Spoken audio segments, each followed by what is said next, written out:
Hello friends, once again welcome back to only YouTube channel EDU with learning पर आपका welcome है। और आज मैं यहाँ पर आपके सामने लेकर आई हूँ सीडीपी का सोल्व पेपर सी टेट 2019 का 2019 का मैं यहाँ पर आपके सामने सोल्व पेपर लेकर आई हूँ। और ये जो सोल्व पेपर है ये ऑलरेडी से 8 दिसंबर 2019 को बिल्कुल यहाँ से क्वेश्चन ये सारे बने हैं सीडीपी में। और इसके सीडीपी में कितने 30 क्वेश्चंस होते हैं, टोटल 30। और मैं आपको 30 में से आज सिर्फ ओनली 15 क्वेश्चंस को सॉल्व कराऊंगी, और जो 15 क्वेश्चन बचेंगे वो हम नेक्स्ट वीडियो में और नेक्स्ट डे उसको सॉल्व करेंगे। सो फिर चलिए स्टार्ट करते हैं आपका सोल्व पेपर। आज से हम सोल्व पेपर भी सोल्व करते हुए चलेंगे, और जो हमारा कंटेंट लेसन बाय लेसन चल रहा है हम उसको भी लेकर चलेंगे। सो फिर चलिए स्टार्ट करते हैं आपका बिना टाइम वेस्ट किए। पार्ट फर्स्ट है चाइल्ड डेवलपमेंट एंड पेडोलॉजी, बाल विकास एवं शिक्षा शास्त्र का हम आज यहाँ पर सोल्व पेपर देखने वाले हैं। देखो इसमें कैसे कैसे क्वेश्चंस आते हैं और कितने आते हैं। Answer the following questions 1 to 30 by selected the correct most approached options. आपके इसमें कितने आते हैं 1 से 30, सिर्फ ओनली इसमें 30 क्वेश्चंस आते हैं। और 30 क्वेश्चन में से एक क्वेश्चन 1 मार्क्स का होता है, और आपको 30 क्वेश्चंस यहाँ पर पूछे जाते हैं सीडीपी में। सो फिर चलिए स्टार्ट करते हैं, देखते हैं। और 30 में से सिर्फ आज मैं ओनली आपको 15 क्वेश्चंस कराऊंगी। फर्स्ट क्वेश्चन देखते हैं। चाइल्ड सेंटर्ड पेडोलॉजी प्रमोटेड, छात्र केंद्रीय शिक्षा शास्त्र की क्या विशेषता है? यंत्रवत याद करना, योग्यता के आधार पर विद्यार्थियों को नामांकित करना तथा वर्गीकरण करना, केवल पाठ्यक्रमों पर निर्भर होना, या फिर बच्चों के अनुभवों को प्रमुखता देना। जो भी आपको यहाँ पर ऑप्शंस बिल्कुल पॉजिटिव लगेगा उस ऑप्शंस को आपको यहाँ पर चूज करना है कि छात्र केंद्रित शिक्षा शास्त्र की क्या विशेषता हो सकती है। क्या सिर्फ ओनली याद करना, उसको रट्टाफिकेशन नोट, या फिर योग्यता के आधार पर विद्यार्थियों का नामांकन करना तथा उसका क्या करना, वर्गीकरण करना। किसकी योग्यता के आधार पर कि इसकी योग्यता है तो हम उसको स्कूल्स में एडमिशन देंगे, बट अदर नो वाइज नहीं देंगे, ये भी रॉन्ग है। केवल पाठ्यक्रमों पर निर्भर होना, केवल सिर्फ ओनली उसको पाठ्यक्रमों पर भी exclusive reliance on text books, only उसको हम रिलायंस देंगे सिर्फ ओनली कि आप बस अपनी बुक्स पर ही निर्भर रहो, ये भी यहाँ पर रॉन्ग है। और इसका सही आंसर होगा कि giving primary to children's experience, बच्चों के अनुभवों को प्रमुखता देना। यहाँ पे बिल्कुल क्या होगा, ऑप्शन नंबर यहाँ पे 4 आपका राइट होगा। क्या होता है, जो छात्र केंद्रित होते हैं उसमें बच्चों के अनुभवों को हम क्या देते हैं, प्रमुखता दी जाती है। और बाल केंद्रित में बालक सेंटर्ड पर होता है, उसमें बालकों की रुचि, उसकी भावनाओं, उसकी अक्षमता जो होती है, उसके अंदर की मनोवृत्तियाँ, उसके जो भी एक्सपीरियंस, उसके थॉट्स होते हैं, इन सभी को हम उसके अकॉर्डिंग ही यहाँ पर उपस्थित करते हैं। सो यहाँ पे सही आंसर होगा कि बच्चों के अनुभवों को प्रमुखता देना। बहुत इंपॉर्टेंट क्वेश्चन है, बिल्कुल सोल्व पेपर है ये आपका 2019 का सोल्व पेपर मैं यहाँ पर लेकर आई हूँ।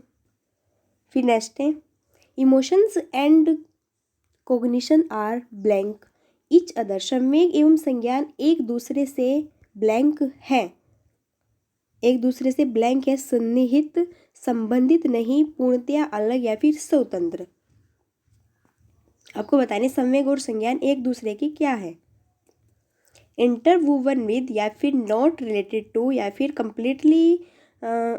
कंप्लीटली सेपरेट फ्रॉम, या फिर इंडिपेंडेंट ऑफ।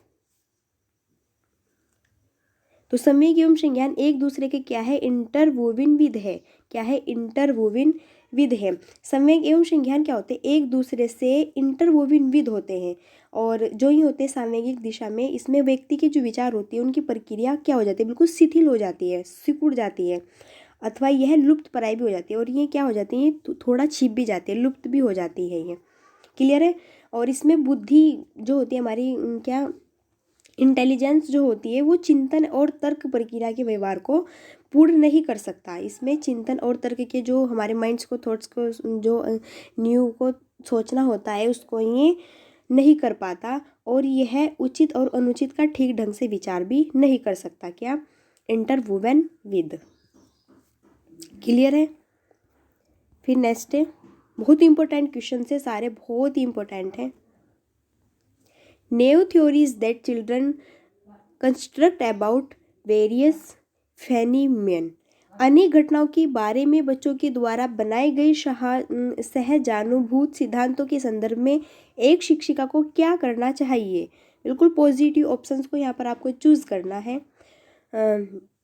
बार बार याद करने के द्वारा एक सही सिद्धांत से बदल देना चाहिए।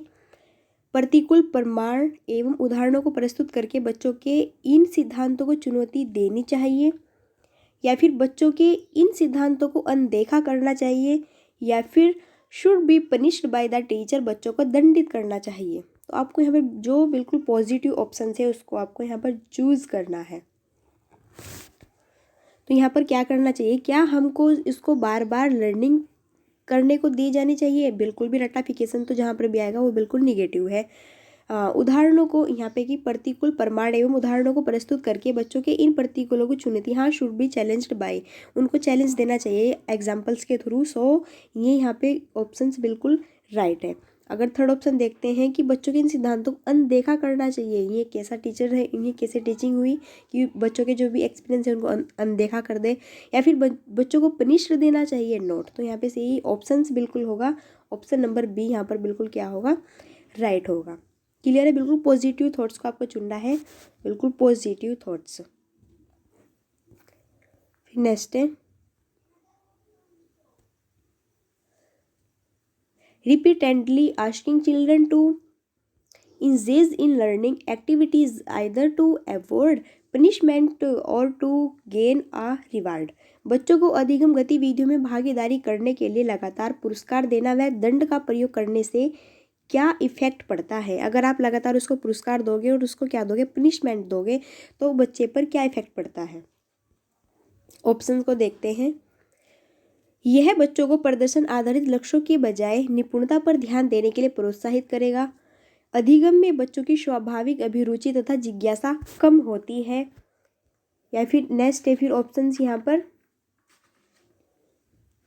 बाहरी अभिप्रेरणा कम होती है या फिर आंतरिक अभिप्रेरणा कम होती है। आपको गेस करना है कि कौन सा ऑप्शन यहाँ पर बिल्कुल राइट होगा। बिल्कुल पॉजिटिव ऑप्शन को चुनना है। किसके अकॉर्डिंग, बच्चों के जो अधिगम, अगर हम उसको सिर्फ ओनली क्या पुरस्कार देंगे या फिर दंड देंगे ज़्यादा, तो बच्चे पर क्या इफेक्ट पड़ने वाला है।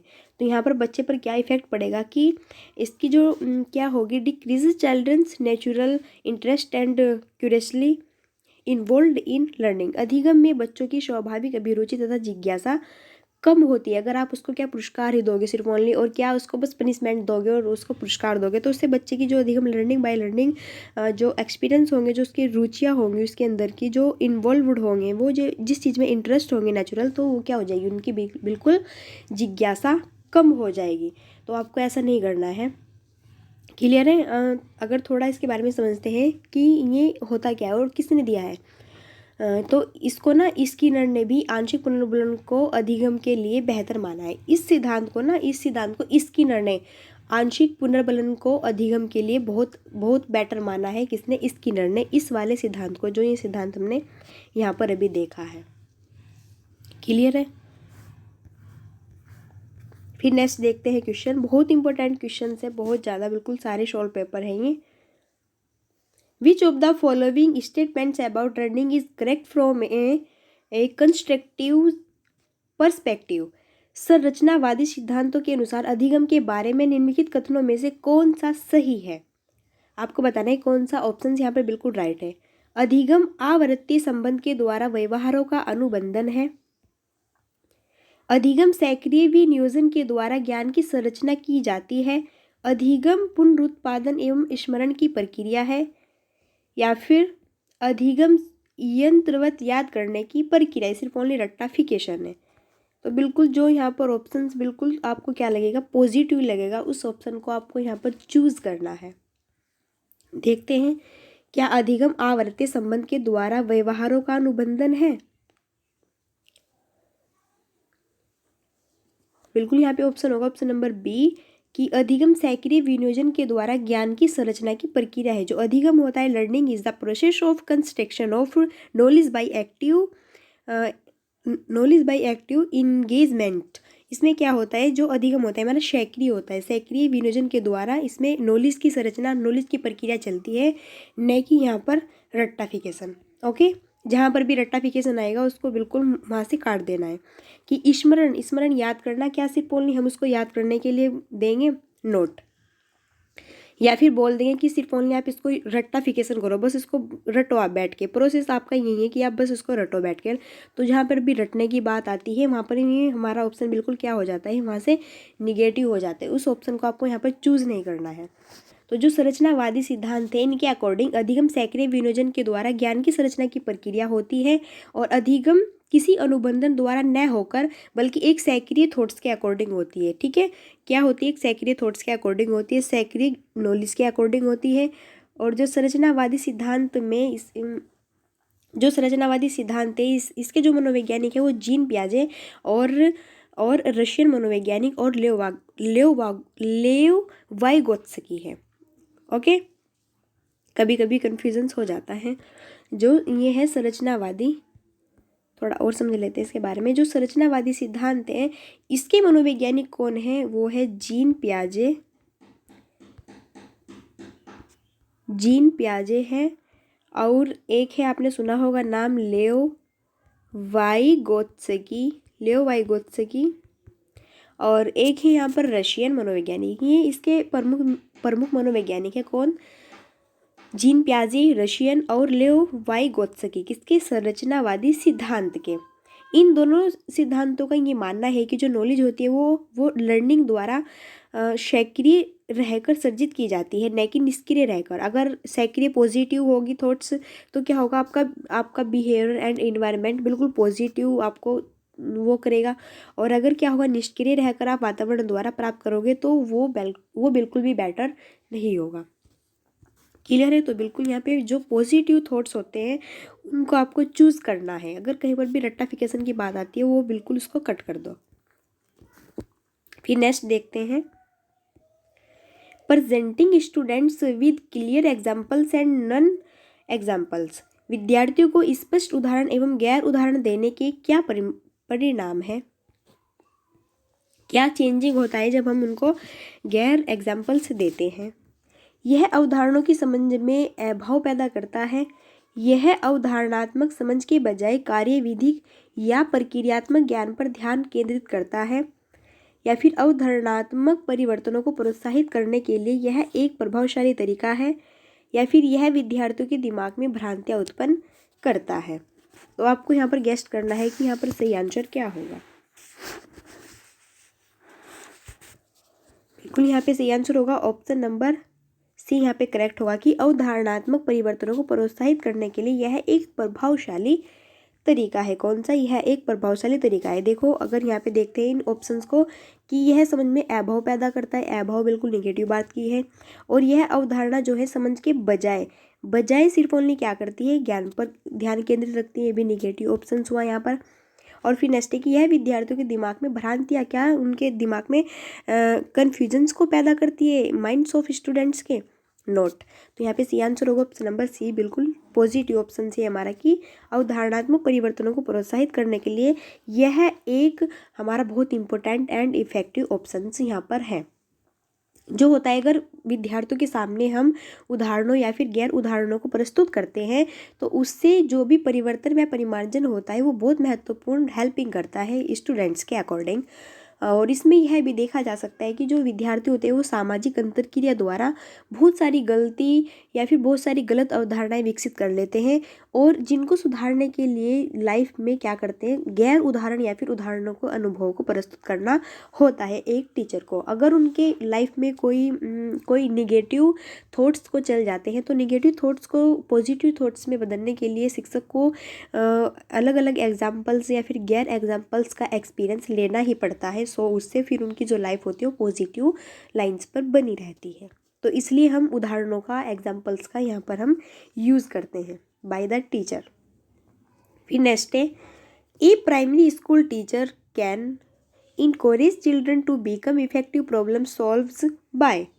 एक प्राथमिक विद्यालय की अध्यापिका बच्चों को एक प्रभावशाली समस्या समाधानकर्ता बनने के लिए किस प्रकार से प्रोत्साहित कर सकती है। तो आपको ऑप्शंस यहाँ पे पहले देख लेना है।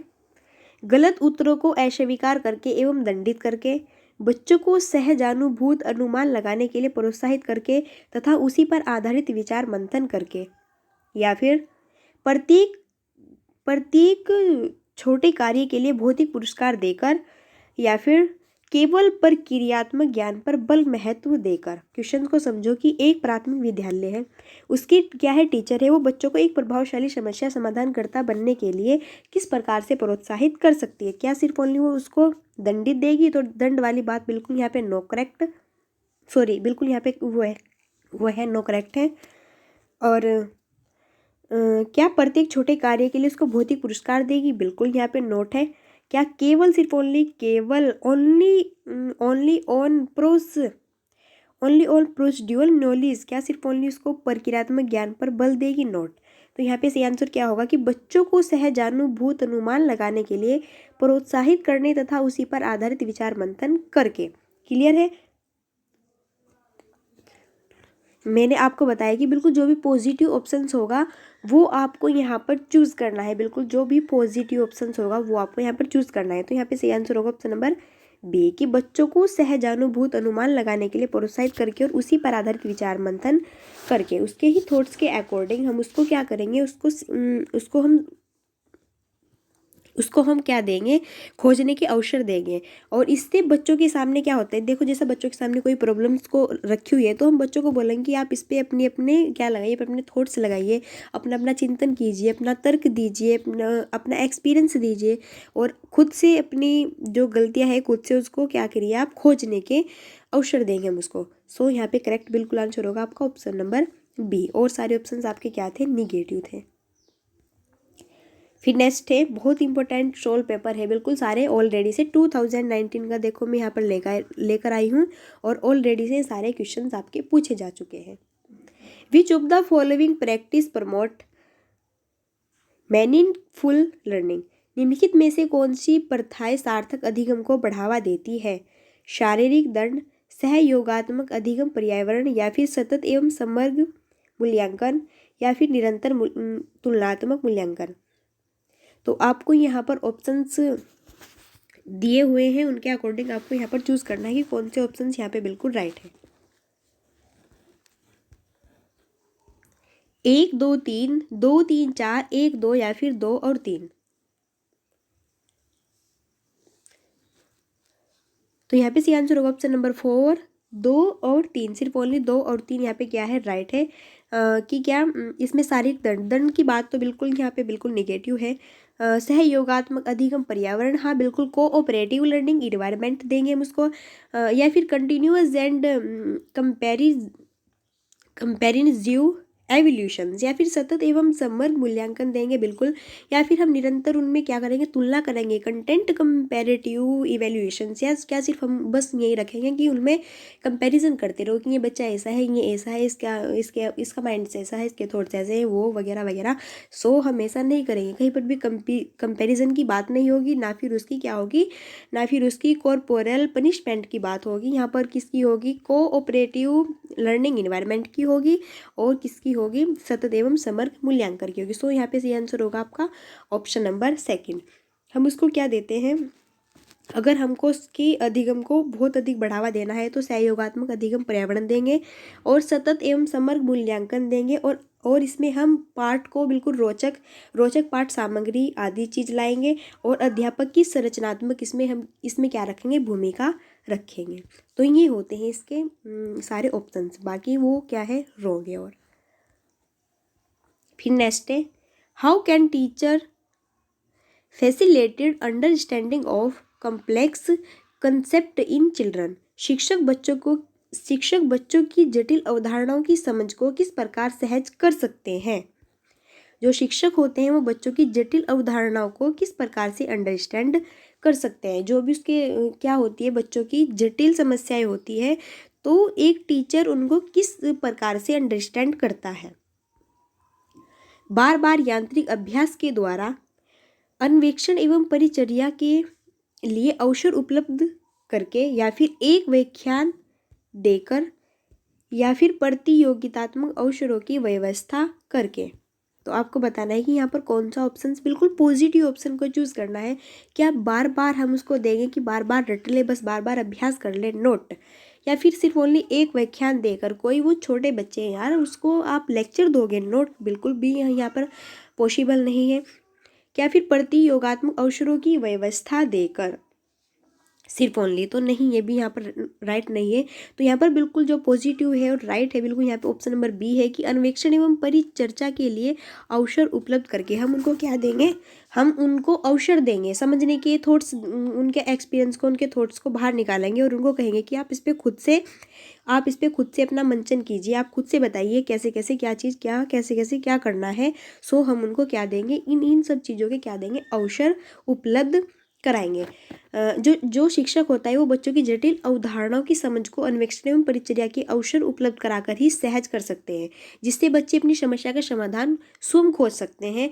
और जब उस पर वो परिचर्चा करते हैं उस समस्या और या फिर कोई वो है विषय, तो जटिल अवधारणाओं को स्वतः समझने लगते हैं, फिर वो उसको खुद से अंडरस्टैंड करने लगते हैं। तो यहाँ पे सही आंसर होगा ऑप्शन नंबर बी, करेक्ट है। फिर नेक्स्ट है the primary cases of individual variations is, व्यक्तिक विभिन्नताओं का प्राथमिक कारण क्या है। आपको बताना है कि जो व्यक्तिक विभिन्नता है उनका प्राथमिक कारण क्या है। तो चलिए देखते हैं फिर ऑप्शंस। पर्यावरणीय प्रभाव, अनुवांशिकता, या फिर एवं पर्यावरण के बीच जटिल पारस्परिक क्रिया, या फिर लोगों के द्वारा माता पिता से प्राप्त अनुवांशिक संकेत पद्धति कोड, या फिर जन्मजात विशेषताएं। आपको बताना है कि जो ये है व्यक्तिक विभिन्नताएं हैं इनका प्राथमिक कारण क्या है। The primary cases of individual variations,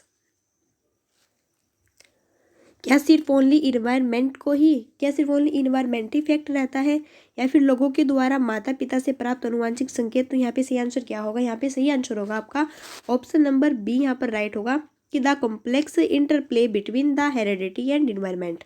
उसमें अनुवांशिकता और इन्वायरमेंट दोनों के बीच क्या होती है, एक जटिल पारस्परिक क्रिया चलती है, तब जाके आपकी क्या होती है, जो व्यक्तिगत विभिन्नताएं होती है वो प्राथमिक उसका रीजंस यही होता है कि उसमें क्या, उसमें हमारी हेरेडिटी भी रहती है और प्लस इन्वायरमेंट, दोनों का कॉम्प्लेक्स रहता है बिटवीन। ओके, तो यहाँ पर सही आंसर होगा ऑप्शन नंबर बी, यहाँ पे बिल्कुल करेक्ट है। इसमें बताया गया है और अनेक जो मनोवैज्ञानिक है उन्होंने बताया है कि इसमें जो शारीरिक होते हैं हमारे फिजिकल एंड जो मानसिक और पर्सनैलिटी होती है वो विभिन्नताओं के लिए किसमें वंशानुक्रम काफ़ी सीमा तक उत्तरदायी होता है। ठीक है, क्लियर है। इन्वायरमेंट, और क्योंकि जैसा आपको इन्वायरमेंट मिलेगा और जैसे आपको क्या मिलेगा, हेरिडिटी मिलेगी, सो आप उसी प्रकार से आपकी पर्सनालिटी एंड आपकी जो फिजिकल ग्रो है एंड जो मानसिकता है वो सब आपके हेरिडिटी एंड इन्वायरमेंट पर ही निर्भर करती है। क्लियर है। फिर नेक्स्ट है which of the following are examples of secondary socialisation energy, निम्नलिखित में से कौन सा द्वितीयक सामाजिकरण एजेंसी का उदाहरण है। एजेंसी यहाँ पे सॉरी, विद्यालय एवं मीडिया, मीडिया एवं पास पड़ोस, या फिर परिवार एवं पास पड़ोस, या फिर परिवार एवं मीडिया। आपको बताना है कि कौन सा द्वितीय सामाजिकरण का एग्जाम्पल्स है। द्वितीय सामाजिकरण, यहाँ पर द्वितीय पूछा है, फर्स्ट नहीं, द्वितीय वाला।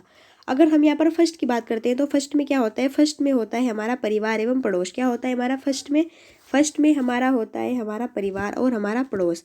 बाकी यहाँ पे किसकी बात की, यहाँ पर की है बात द्वितीय की। तो द्वितीय कैटेगरी में किसको रखते हैं हम, स्कूल एंड मीडिया, इसमें हम विद्यालय एवं मीडिया को रखते हैं। आपको बिल्कुल यहाँ पर बहुत ध्यान से देखना है। अगर द्वितीय सामाजिकरण, अगर आपको सेकंड सोशलाइजेशन की बात की जाएगी तो सेकंड सोशलाइजेशन में आपका क्या होगा, स्कूल एंड मीडिया होगा।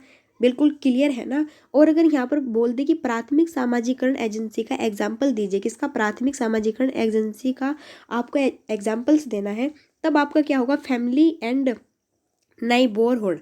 ठीक है, फिर तब आपका क्या होगा, परिवार एवं पास पड़ोस यहाँ पे होगा। बिल्कुल क्लियर है। अगर यहाँ पे सेकेंडरी सोशलाइजेशन पूछता है तो होगा स्कूल एंड मीडिया। अगर यहाँ पर क्या पूछ लेता है, प्राथमिक, अगर यहाँ पर प्राथमिक पूछ लेता है तो फिर आपका क्या होता है यहाँ पर फैमिली एंड फिर होता है आपका यहाँ पर परिवार एवं पास पड़ोस। आई होप कि बिल्कुल क्लियर होगा। फिर नेक्स्ट है क्वेश्चन,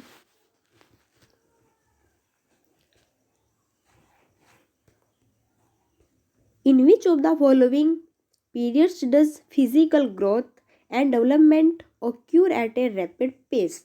निम्नलिखित अवधि में से किसमें शारीरिक वृद्धि एवं विकास तीव्र गति से घटित होता है?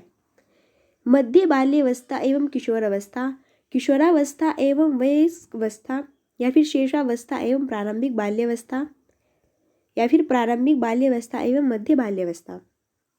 कौन सी स्टेज होती है जिसमें आपकी जो फिजिकल क्या होती है, जो आपकी फिजिकल ग्रो होती है और जो डेवलपमेंट होता है वो तीव्र गति से घटित होता है, सबसे फास्टली चलता है? तो कौन सी स्टेज में सबसे फास्ट चलता है?